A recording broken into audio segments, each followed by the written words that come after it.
বাংলার ভোট পর্ব মিটতে বিভিন্ন বুথ ফেরত সমীক্ষায় দেখা গিয়েছে এগিয়ে রয়েছে বিজেপি। সংখ্যাগরিষ্ঠতাও দিয়েছে গেরুয়া শিবিরকে। একটি মাত্র বুথ ফেরত সমীক্ষা অনুযায়ী সংখ্যাগরিষ্ঠ তৃণমূল।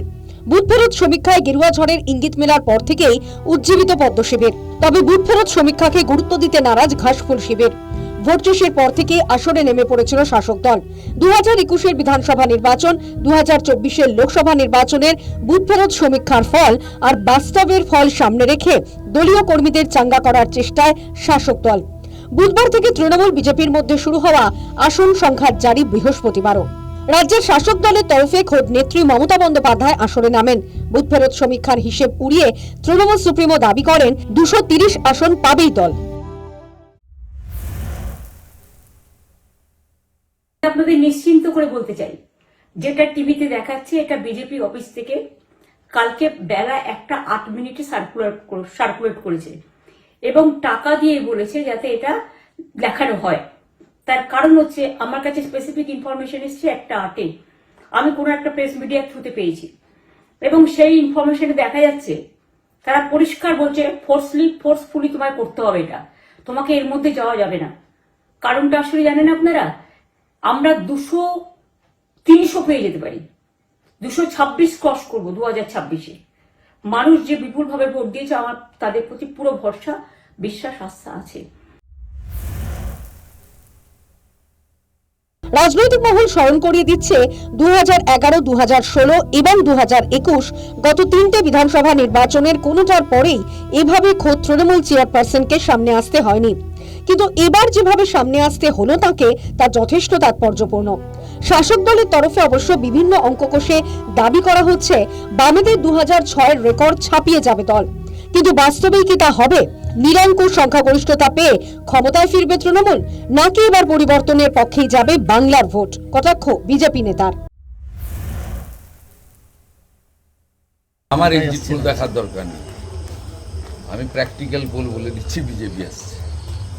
এত হাই অ্যান্ডকে ইনকামবেন্সি আমি 11তেই দেখিনি, কিন্তু 11তে পরিবর্তনের অনেকের মধ্যে একজন ছিলাম, দেখি।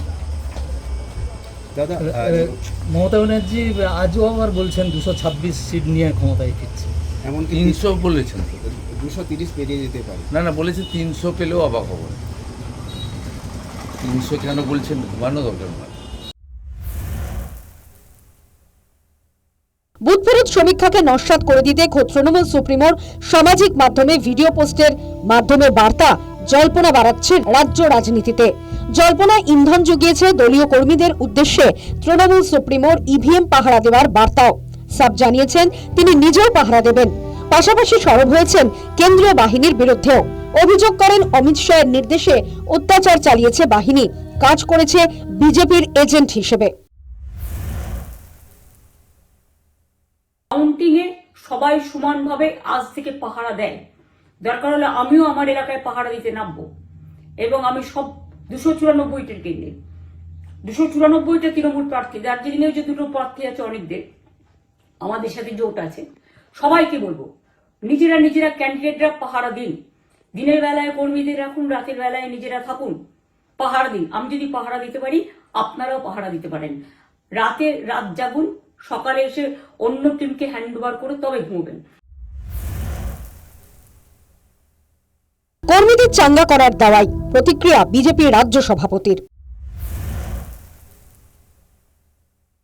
আসলে পঞ্চায়েত নির্বাচন, মিউনিসিপ্যালিটি নির্বাচন, কর্পোরেশন নির্বাচন, এই নির্বাচনগুলো তৃণমূল কংগ্রেস যেভাবে করেছে,